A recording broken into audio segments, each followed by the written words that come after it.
Welcome to this BYU men's basketball season preview from Hotel Park City, one of America's top 25 hotels as awarded by TripAdvisor's Traveler's Choice Voters in 2022. Here you'll find world-class accommodations, Ruth's Chris Steakhouse, a full-service spa, and a great golf course. I'm Jeremy Jordan here at the Hotel Park City alongside the head coach of the BYU Cougars, Mark Pope. Mark, this is a nice hotel, man. We could be here a while. I kid you not. You walk into this lobby and it smells like Christmas. Like you feel like you're at one with nature. They have this palatial viewing window. Like just a few minutes ago, we saw a moose walking by. There's nowhere like Hotel Park City. Hotel Park City's legit. Mark Pope approved. I kid you not. Actually, this is the truth. I'm not actually getting any for this. I really love this joint. What you're getting is the smell. I get the smell. It smells like 30 wins. Like if you were going to define Park City in any way, if I was saying, hey, there's one place you need to go to just take in what Park City is Hotel Park City. Let's go. Okay.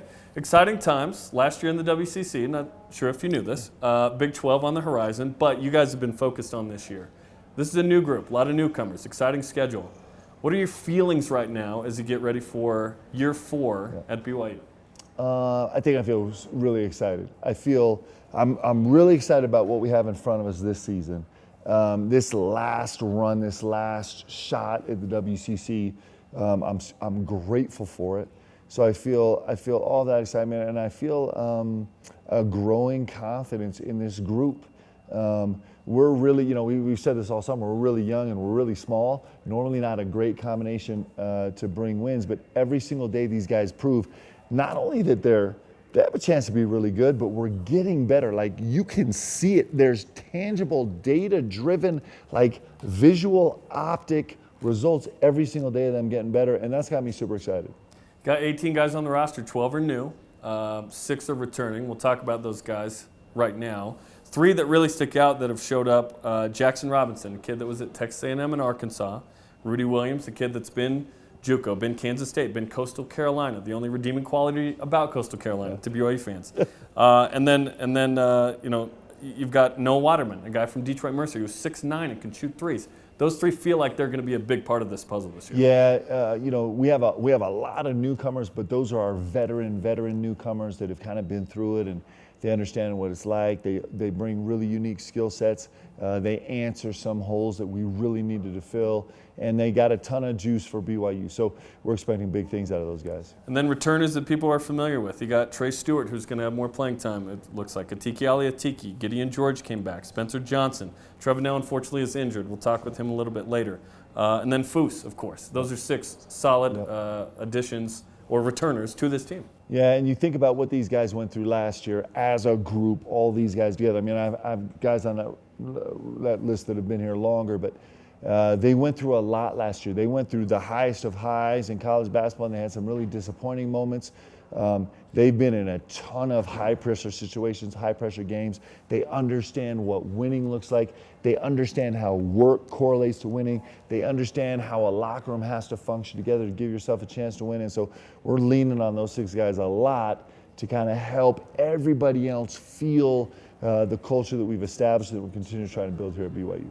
There was one player on the preseason all-conference team, and that was Foose. Monster freshman year, pressed into action with injuries last year.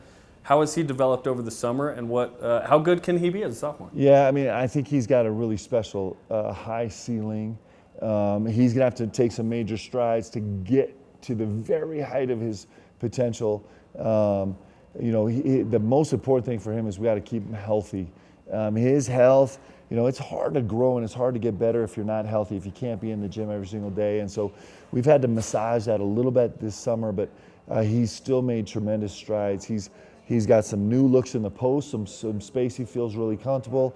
Towards the end of the season, he really became a playmaker out of a short roll.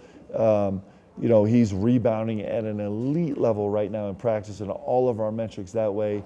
And he's, the difference between last year and this year is last year he came in as an unknown, thinking maybe not necessary quantity. And this year, he's one guy in the locker room that everybody looks to and everybody trusts that hey, Foose can help us be whole when things are going wrong. And then you have 4 freshmen coming in, these scholarship guys we're talking about, and Braden Moore, Tanner Toulson, Richie Saunders, and Dallin Hall, the last 3 back from missions. Yep. Part of your original signing class. Yeah. Here they are, It's finally crazy. on the roster. I mean, it's amazing, isn't it? That's, this is year 4, and we're seeing those guys. Only at BYU. See those guys for the first time, and not only is it year 4, but so much has changed in these 4 years. Rules have changed, league has changed. Where we are in the national stratosphere has changed, and so these guys finally come and get a taste of it. It was super fun for those guys to get a taste at Midnight Madness. It was the first time they got to wear a BYU jersey in front of the Rock, something that as long as we've been waiting and BYU fans have been waiting, these young players have been waiting too. And so we're really excited about these guys. They've shown some chops so far. They each come with unique skill sets, and I think their future is going to be really bright. You got a challenging schedule again, and this is going to change next year in terms of how you approach non-conference. Yeah. But this year, you got some really good MTs. You're going to the Bahamas, where you get USC. Kansas and Tennessee are sitting. Wisconsin, Butler. I mean, All of them are amazing. Woo! Let's go. Yes. Not to mention Bahamas. Yes. Which is pretty nice. Yes. At Creighton sticks out. At San Diego State sticks out. Utah at home. Missouri State is a sneaky game that was tough on the road last year. You've got quad 1 and quad 2 opportunities. How do you feel about your schedule when it comes to being as good as you can in March? Listen, I'm super grateful for my staff because they work so hard on this schedule. It's hard to put together a top 30 schedule, non-conference schedule every year, and they've managed to do it. This will be our 4th year in a row. We'll end up with a top 30 difficulty non-conference schedule, and so I'm super excited about that. I'm telling you, as much as we love the Marriott Center, going to San Diego State, the second game of the season, to be in front of the show, that is going to be, for a young team, that's going to be eye-opening. I can't wait. Clearly, we have all the work we handle with our home opener. So we start the season in really competitive fashion, and this Bahamas trip is going to be something. You're right about this Missouri State game. That was an incredibly pivotal game for us last year in a season that was, talk about flows and ebbs, right? And our guys showed up down bodies and came up with a huge win there that turned into a quad win for us. So that's a big game. And then we have in-state games that are always huge. It's going to be a really fun non-conference, really challenging. Talk to me about the chemistry of this group, because there's a lot of newcomers. You want the best locker room in America, and these guys have to gel pretty quickly. Some of these guys couldn't come during the summer. They came kind of late summer, but it feels like they're coming together at the right time, and they have to. Yeah, I mean that'll be a work in progress all season long. It just is. It's so important to us and winning that's something that we talk about every single day, and we understand more every single day. The way we try and approach this, there's actually a real learning curve. It's easy to go in the locker room and say, okay, we're going to really take care of each other. But understanding how to apply that through frustrations and disappointments and successes and changes in rotations and everything else is complicated. We spent a lot of time, just in our first 3 weeks of training camp, talking about, we'll break it down to exactly how we expect you to react to frustration on the court in the moment. And so, I think this team has the potential to be a team that really, really fights for each other, and that's been a hallmark of what we do. In terms of what you do offensively and defensively, some coaches say, nope, this is what we run, no matter what the personnel is. Other coaches say, okay, I have this personnel, I'm going to run this. How are you approaching this group with that? Well, it's a little bit of both, but we're really trying to evolve as a program. We talked about this earlier, but we've had 3 incredibly successful seasons. We've been ranked at the top 25 for 3 straight years, and 2 of those seasons we finished in the top 25, and that is incredibly difficult to do. So with all that success, we still feel like we're far away from actually getting to the top of the hill. And so we spent a lot of time this summer kind of analyzing where we thought we could start over and build this better. And so that's what this is all about. We're going to take a shot at rebuilding this, starting with a foundation we think can even be more sure, that's got a ceiling that's even higher, and that's what we're chasing. In terms of the offense, kind of a dribble handoff situation like last year, or do you do something different with this group? We're going to have all kind of different flavor. I mean, the dribble handoff is pervasive through all of basketball. I mean, that just is, it's kind of like saying, are you going to pass the ball? Well, that's just part of the game. So you will pass the ball then? We will pass the ball, hopefully, especially with Trevin being injured. We might pass the ball even more, Trevin. I'm sorry. I'm totally kidding. The usage rate is lower. Yes, no. Trevin's got a rule. He has to shoot it. He's one of the best shooters in the world. So, yes, we're actually going to approach this a little bit different. We're actually trying to evolve as a program right now, and so we think our ceiling is going to be a little bit higher if we play a little bit faster.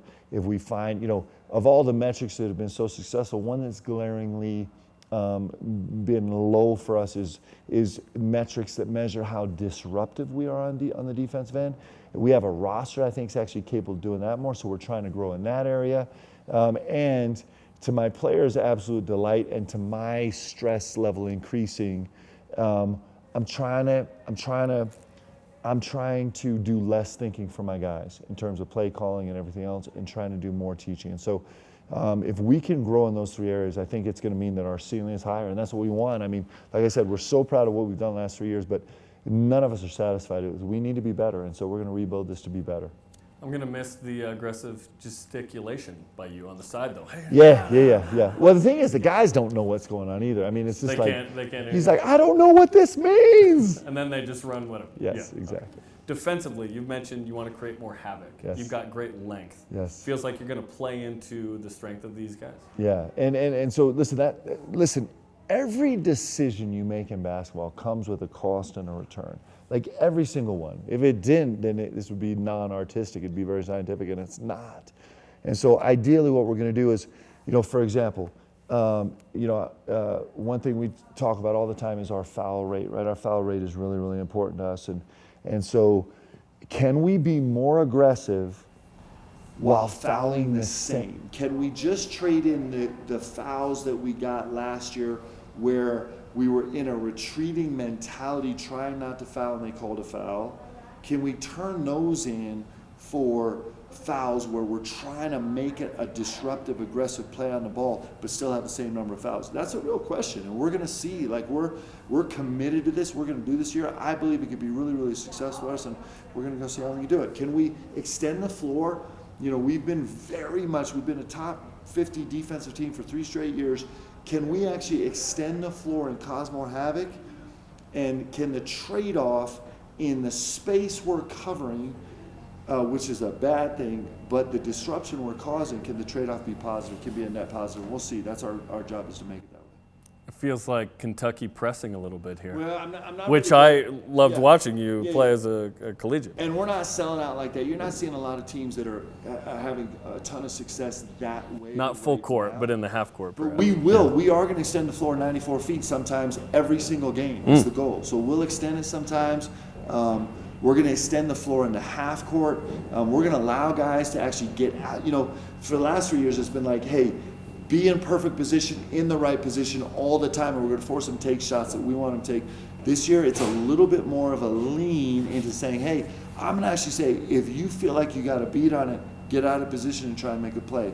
I mean, that's a very general notion to some specific concepts we're talking about, but I'm hopeful. I think fans are going to like it. I think sometimes we're going to scratch our heads and be like, ooh, I don't know if that was the right lean that time, but that's the fun of the game, and I think I really believe it gives us a higher ceiling, and I think it fits our personnel this year. Well, it's one final ride in the West Coast Conference, Mark. We look forward to this season. Thanks for the time here at the hotel, and enjoy the moves. Yeah, I love it. Thanks, man. From Hotel Park City, one of America's top 25 hotels as awarded by TripAdvisor's Traveler's Choice Voters in 2022. Here you'll find world-class accommodations, Ruth's Chris Steakhouse, a full-service spa, and a great golf course.